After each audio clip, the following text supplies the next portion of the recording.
Hello and welcome to the Thrifty Author. I'm your host, Gail Z Martin, and we are continuing with social media for authors.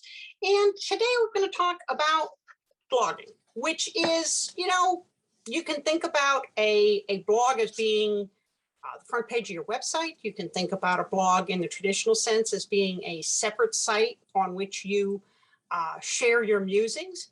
You can, in some ways, think of it as what you share on Facebook, because Facebook has become, in many ways, an outlet for people to share their thoughts.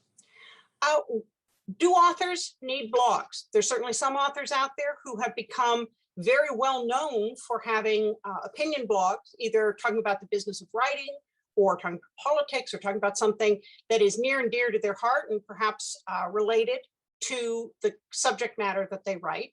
Certainly that's true in the nonfiction arena, but it's also very true of some high profile fiction authors. Do you need a blog? Well, it depends. Certainly the blog format website makes updating the front page of your website much easier than back in the day when you had to pay somebody for every little tweak and update.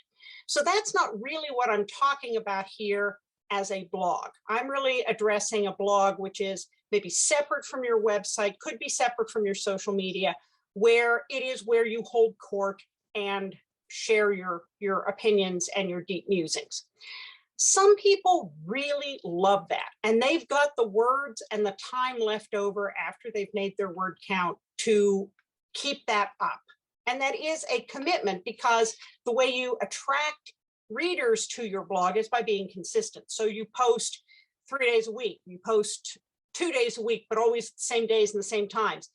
That consistency builds audience, and it's frankly very hard to maintain in the craziness of normal life, even when we're, all going fewer places and doing fewer things. That kind of consistency can be hard to maintain unless you really love it. Now, the other piece to think about here is how much of a burning desire do you have to express opinions or talk about topics that don't lend themselves to social media, don't lend themselves to talking about in other formats. Maybe it's going way down the rabbit hole on something that you've researched about your topic, and you just have done all this research. And of course, we never get to put all of that in the book, but it was so interesting and caught your attention and fascinated you so much that you need to have a place to share it.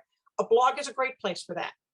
Maybe you are really into a hobby that factors into your books. And so whether that's geocaching or base jumping or knitting, whatever it is, maybe you have a blog that you just pour out your heart about how much you love this hobby or interest, and like-minded readers come to hear about that and then find your books through your shared interest. That's all great. Maybe you just want to talk about things that social media sites don't always let people talk about as easily, whether that's political or something like that. Maybe your blog is a place where you can express your opinions and not fall under the same censorship that happens in many cases, community guidelines, that can make having grown-up conversations difficult on social media. Those are all possible topics for a blog. Now, should you have a blog? Well, this is where you might want to sit back, especially if you get into some of the controversial areas with politics, religion, whatever it is, and say, is this going to help me or hurt me as an author with my readership? Because not every opinion needs to be said out loud and spackled on a billboard for all, posterity. Sometimes it's okay to just think thoughts and not put them out to the general public, and sometimes that's wise. So is this going to help you or hurt you as an author? Because what you're really looking at here is building your platform, gathering your audience, attracting readers, maybe attracting other publishing opportunities. So tread with care if you tend to have very strong and controversial opinions. It may not be the best thing for your career to have a blog out there.